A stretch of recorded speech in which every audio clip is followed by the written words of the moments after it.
Keçək oyna. Keçin. Hansı mövzunu seçirsiniz? Riyaziyyat. Riyaziyyatı seçdiniz, sizə uğurlar, başlayırıq. 30 və 23 ədədlərinin cəmi neçədir? 53. Düzdür. Rəqəmləri müxtəlif olan ən kiçik 2 rəqəmli ədəd neçədir? 11. 10. Xeyr, 10. Bərabər yanı 3 bucağı neçə bucağı bərabərdir? 3. Xeyr, 2. 14 və 28 ədədlərinin əbəbi 14 yoxsa 28-ə 14. bərabərdir?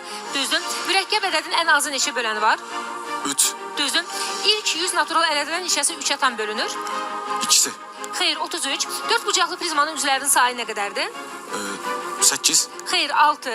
25 ədəd ilə onun 3 mislinin cəmi 100 yoxsa 200-dür? 200. Xeyr, 100. 81 ədədini 5-ə böldükdə qallıq neçə edər? 1.